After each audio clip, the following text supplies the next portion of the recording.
বাঙালিদেরকে বহিরাগত বিদেশি চিহ্নিত করার আগে অনুপ্রবেশকারী হিসেবে রোহিঙ্গা হিসেবে চিহ্নিত করার পূর্বে প্রথমত রাজনৈতিক দলের নেতৃত্বদের আমরা বলে রাখছি, সরকারে যারা ক্ষমতায় আছে সরকারিভাবে কিছু প্রশ্নের উপর আলোকপাত করা উচিত এবং কিছু প্রশ্নের উত্তর তাদেরকে প্রথমে দিতে হবে। প্রথমত হচ্ছে বাংলার অখণ্ড বাংলার ভৌগোলিক সীমারেখা কতদূর বিস্তৃত ছিল তার পুরো ইতিহাস তুলে ধরা হোক জনসমক্ষে, পৃথিবীর মানুষ জানুক। 2, বাংলার অঞ্চল সীমারেখা বদলালো কারা? 3, বাঙালি জনগোষ্ঠী মূলত কাদের বলা হয়, তার উৎপত্তি কী, এর পুরো ইতিহাস বিবরণ পৃথিবীর মানুষের কাছে তুলে ধরা হোক। 4, বাংলার উপর বারবার কারা আক্রমণ করেছে, কেন করেছে, এর উত্তর বিস্তৃত ব্যাখ্যা তুলে ধরা হোক সরকারিভাবে। 5, বাঙালির স্বার্থ অধিকার ছিনিয়ে নিল কারা এবং তাদের বিরুদ্ধে আজ পর্যন্ত কেন কড়া পদক্ষেপ নেয়নি বিগত দিনের সরকার এবং বর্তমান সরকার। রাজনৈতিক দলের নেতৃত্বরা এই বিষয়ে পুরো বিস্তৃত বিবরণ তারা তুলে ধরুক পৃথিবীর মানুষের কাছে। 6, বাঙালিরাও মানুষ, এই বাঙালিদের অধিকার ফিরিয়ে দেওয়ার দায়িত্ব কাদের, বিস্তৃত ব্যাখ্যা তুলে ধরা হোক জনসমক্ষে।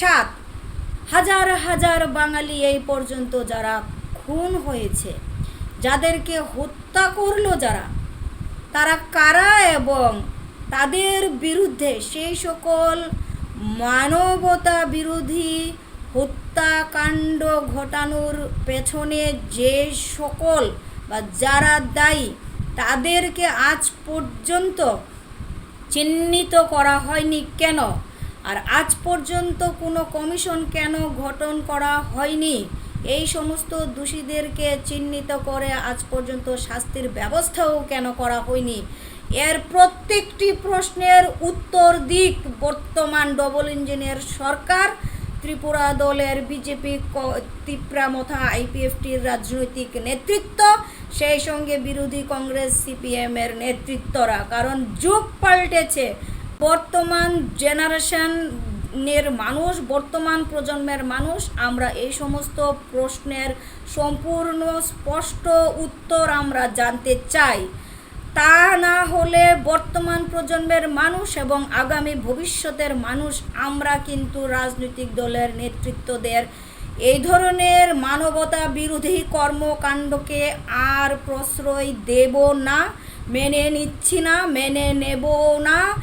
এই সমস্ত প্রশ্নের উত্তর না দিয়ে, স্পষ্টীকরণ না দিয়ে শুধুমাত্র বাঙালিরা জায়গা জমি হরপ করে আর চাকরি বাকরি খেয়ে নিচ্ছে, ব্যবসা বাণিজ্য লুটেপুটে নিচ্ছে, এই ধরনের যে অপবাদ, মিথ্যা অপপ্রচার, এগুলো বন্ধ করার অবশ্যই দরকার আছে।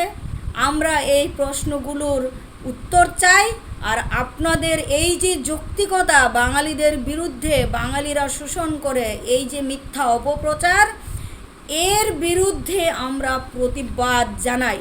সেই সঙ্গে বলতে চাই, আপনারা যদি মনে করেন ত্রিপুরা রাজ্যের ভিতর বাঙালি জনগোষ্ঠীর জন্য আপনাদের শোষণ হচ্ছে, তাহলে সেখানে বলতে চাই আপনারা পারছেন না ত্রিপুরা রাজ্যকে সামাজিক অর্থনৈতিক দিক থেকে স্বয়ংসম্পূর্ণ করতে, আপনারা পাচ্ছেন না ত্রিপুরার স্থানীয় জনগণের কর্মসংস্থানের ব্যবস্থা করতে, আপনারা পারছেন না অন্ন, বস্ত্র, খাদ্য, চিকিৎসা, শিক্ষার সঠিক ব্যবস্থা করিয়ে দিতে, আপনারা পারছেন না এখানকার জনগণের মানুষের প্রয়োজনীয় চাহিদা মেটাতে, উৎপাদন করতে, আপনারা সমস্ত কিছু করতে পারছেন না বলে এটা আপনাদের পরিকল্পনার ঘাটতি, আপনাদের চিন্তাধারা সিদ্ধান্তের ঘাটতি, তার জন্য বাঙালিদের কোনো দোষ নেই।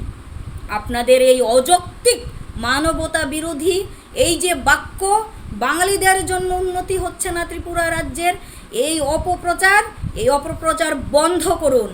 আপনারা যদি ত্রিপুরা রাজ্যের সার্বিক উন্নয়ন করতে না পারেন তাহলে আপনারা পদত্যাগ করুন। আমরা বাঙালি দলকে দায়িত্ব দিন। আমরা বাঙালি দল আমরা গোটা ত্রিপুরা রাজ্যকে সামাজিক অর্থনৈতিকভাবে স্বয়ংসম্পূর্ণ করে আমরা দেখিয়ে দেব। স্থানীয় জনগণ 100% স্থানীয় জনগণের কর্মসংস্থানের ব্যবস্থা আমরা করে দিতে সক্ষম হব। আমাদেরকে দায়িত্ব দিন। আপনারা যখন পারছেন না, এইভাবে বাঙালিদের বিদেশে অনুপ্রবেশকারী তকমা দিয়ে দিনের পর দিন রাজনৈতিকভাবে আক্রমণ, তারপরে এখন অরাজনৈতিক সুরও তুলছেন আপনারা। এই ধরনের আপনাদের কর্মকাণ্ড অবিলম্বে বন্ধ করুন। আপনাদেরকে কড়া হুঁশিয়ারি দিয়ে বলতে চাই, আপনাদেরকে অনেকভাবে অনুরোধ করেছি, আবেদন জানিয়েছি, আজকে না হয়ে একটু কড়া হুঁশিয়ারি দিয়েই বলতে চাই, আপনারা যদি না পারেন তাহলে পদত্যাগ করুন। আমরা না হয় ত্রিপুরা রাজ্যের মানুষের সম্পূর্ণ দায়িত্ব নিলাম। এটা আমরা বাঙালি চ্যালেঞ্জ দিয়েই বলতে চাই এক প্রকার। আপনারা যখন পারছেন না, আমরা করিয়ে দেখাবো। সবশেষে এটাই বলতে চাই ত্রিপুরা জনগণের মানুষের উদ্দেশ্যে যে হে মাননীয় জনগণ, আপনাদের ভয়ের কিছু নেই, কাউকে আপনারা ভয় পাবেন না, অন্যায়ের প্রতিবাদ করে যাবেন। রাজনৈতিক নেতৃত্বরা দিশেহারা, তাই এরা আমাদেরকে সুন্দরভাবে ত্রিপুরা রাজ্যকে বা ত্রিপুরা রাজ্যের মানুষকে সহযোগিতা করতে পারছে না। কাজেই আপনারা নির্ভয়ে আমরা বাঙালি দলকে সহযোগিতা করতে পারেন, দায়িত্ব দিতে পারেন। আমরা প্রস্তুত দায়িত্ব নেওয়ার জন্য। আমরা চাই গোটা ত্রিপুরা রাজ্যের সার্বিক উন্নয়ন করতে। সবশেষে এটাই বলবো, আমরা বাঙালি জিন্দাবাদ, সামাজিক অর্থনৈতিক দর্শন প্রাউড জিন্দাবাদ। নমস্কার।